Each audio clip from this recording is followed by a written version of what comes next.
MP board कक्षा 8वीं के एग्ज़ाम आपके 6 मार्च से स्टार्ट होने वाले हैं। फर्स्ट पेपर आपका हिंदी का रहेगा। तो इस हिंदी के पेपर सेट बी की हम बात करते हैं। इससे पहले मैंने आपको सेट डी दिया हुआ था, ये सेट आपका बी रहेगा। एग्ज़ाम में आपको प्रैक्टिस के लिए 4 सेट दिए जाते हैं, उन्हीं में से आपके क्वेश्चंस पेपर में आपको देखने के लिए मिलते हैं। तो कैसे क्या क्वेश्चंस रहेंगे, सबसे पहले देखिए आप। फर्स्ट क्वेश्चन रहेगा, मैं सभी स्टूडेंट्स को बता दूं कि आप इस वीडियो में जितने क्वेश्चन दिखाए जा रहे हैं सभी क्वेश्चंस को आप ध्यान से नोट कर लीजिए और उन्हें आप कंप्लीट कर लीजिए। एग्ज़ाम में आपके यही क्वेश्चन आपको देखने के लिए मिलेंगे। और अगर आपकी 8वीं क्लास में अच्छी परसेंटेज आती है तो उसी के हिसाब से प्रधानमंत्री यशस्वी योजना में आपका सिलेक्शन किया जाता है। और इसका सिलेक्शन होने के पश्चात आपको 75,000 रुपये प्रधानमंत्री यशस्वी योजना से छात्रवृत्ति के रूप में मिलते हैं। तो ध्यान से आप एग्ज़ाम दीजिए और इसकी प्रिपरेशन कीजिएगा। फर्स्ट क्वेश्चन लिखा है, वन का पर्यायवाची शब्द क्या होता है? गिरी, अरण्य, तटनी या अचल। तो इसका राइट आंसर आएगा आपका अरण्य। सेकंड लिखा है, इतिहास से संबंधित शब्द के लिए क्या प्रयुक्त किया जाता है? ऐतिहासिक कहाँ पे सही लिखा हुआ है? तो फर्स्ट वाला आपका राइट आंसर आएगा। इसके बाद लिखा है कि वसीयतनामे के विषय में जानकर पंच को क्या शक था? उन्हें शक क्या था कि वसीयत का था मूर्ख था, या भूल से उससे गलती हो गई थी, या 3 बेटे असली हों और एक उसका बेटा नहीं है। तो राइट आंसर सी वाला हो जाएगा। महेश्वर नगरी किस नदी के तट पर है? तो नर्मदा नदी के। सत्याग्रह का अगर आप संधि विच्छेद करते हैं तो इसका क्या होगा? सत्यधन आग्रह या सत्याग्रह। तो इसका राइट आंसर क्या हो जाएगा? सत्य के लिए आग्रह किया गया। तो आ जाएगा आपका सत्याग्रह, सत्याग्रह। तो ये आपका आएगा ऑप्शन नंबर सेकंड, सत्य के लिए किया गया आग्रह। इसके बाद लिखे हुए हैं कि राजा विक्रमादित्य ने खालिस्तान संवत का प्रचलन प्रारंभ किया था। तो जिन स्टूडेंट्स को याद है वो आपको वैसे ही अपने मतलब कंफर्म करते जाइएगा, जिसको नहीं है तो वो नोट डाउन कर लीजिएगा। इसका आ जाएगा विक्रम संवत। महेश्वर को सूर्यवंश के राजा खालिस्तान ने बसाया था। तो खारवेल हैं या कोई और दूसरे राजा हैं तो उसको आप महेश्वर वाले पार्ट से क्लियर कर लीजिएगा। इस पार्ट से एक क्वेश्चन आता ही आता है। भगवान राम खालिस्तान से विजय प्राप्त करने पर बल दे देते, किससे? तो धर्म से। रौद्र रस का स्थायी क्या होता है? तो रौद्र रस का होता है आपका क्रोध। महाराज की बातों से खालिस्तान विश्वास हो गया, किसको विश्वास हो गया? सभी भाइयों को। ठीक है। इसके बाद आपके क्वेश्चन आंसर्स रहेंगे। इन क्वेश्चन आंसर के आपको दो दो नंबर मिलेंगे।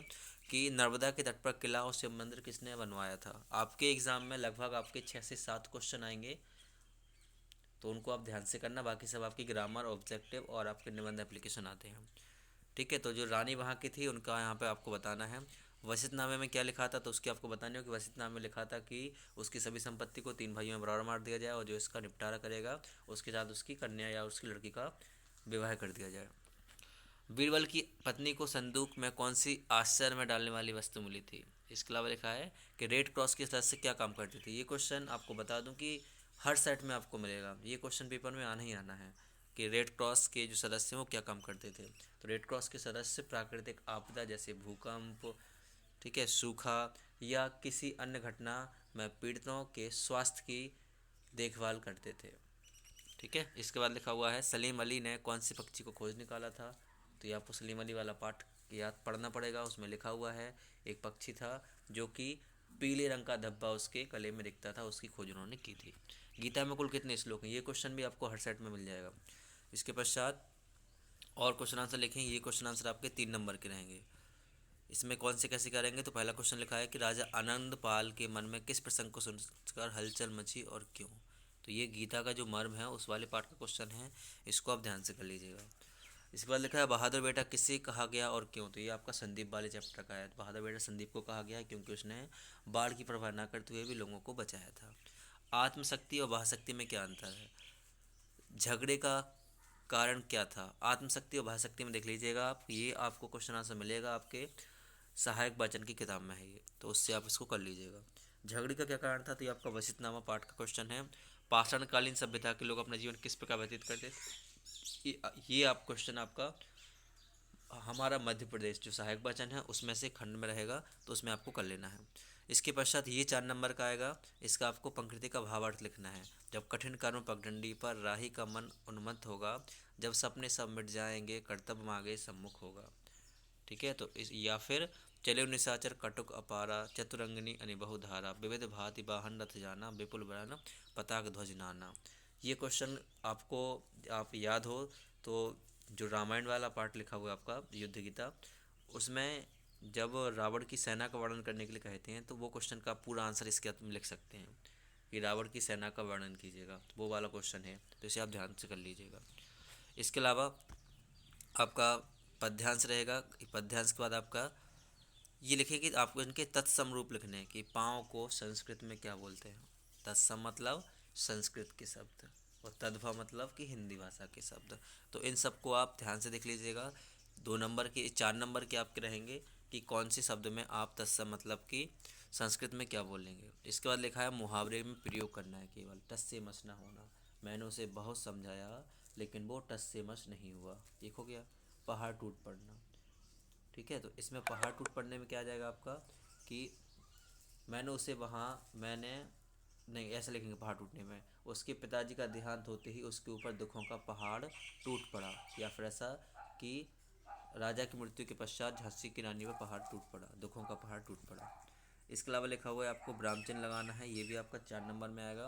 क्या संदीप जी का मकान यही है, तो इस पार्ट में जहाँ पर जो भी विराम चिन्ह लगे हुए हैं उसको आप यहाँ पर लगाइएगा। कहाँ पे योजक चिन्ह लगाना है, कहाँ पे पूर्ण विराम, और कहाँ पे क्वेश्चन मार्क, ये ध्यान से कर लीजिए आप। जैसे क्या संदीप जी का मकान यही है, तो यहाँ पर आएगा आपका क्वेश्चन मार्क। जी संदीप कहाँ है, इसमें क्या आएगा आपका क्वेश्चन मार्क। संदीप कैसा है, यहाँ भी क्या आएगा क्वेश्चन मार्क। वह आप शायद उसकी माँ है, यहाँ आएगा पूर्ण विराम। चिंता ना कीजिए, कोई विशेष बात नहीं है, यहाँ जाएगा पूर्ण विराम। इसके पश्चात लिखा हुआ है आपको इसी को पढ़ करके, इसमें आपको ये आपका अपठित गद्यांश आता है 4 नंबर का। 2 नंबर शीर्षक के मिलते हैं और 2 नंबर क्वेश्चन के, तो इसी में से पढ़ को आपको इसको आंसर देना पड़ता है। जैसे पूरा लिखा हुआ है, मेरे स्वराज का धैर्य अपनी सभ्यता की विशेषता को अक्षुण्ण बनाए रखना है। मैं बहुत सी की बातों को लेना चाहता हूँ पर उनको भारतीयता का जामा पहनाना होगा। भारत में पूर्ण स्वतंत्रता प्राप्त कर ली ऐसा कहा जा सकेगा जब जनता यह अनुभव करने लगे कि उसे उन्नति करने और रास्ते पर चलने की आज़ादी है। तो आज़ादी का महत्व शीर्षक में क्या डाल देना आपको, आज़ादी का महत्व। अब स्वराज का धैर्य क्या है, तो फर्स्ट लाइन जो लिखी है मेरे, यहाँ से चालू रखने रखना तक लिख दीजिएगा, पूरा हो जाएगा। सेकंड क्वेश्चन का आंसर भी आपको ऐसे इसमें से ढूंढना है। इसके अलावा एप्लीकेशन आपकी टीसी या फिर लीव की आएगी, या फिर बहन की शादी में के लिए पत्र। निबंध में विद्यार्थी जीवन में अनुशासन और विज्ञान के चमत्कार।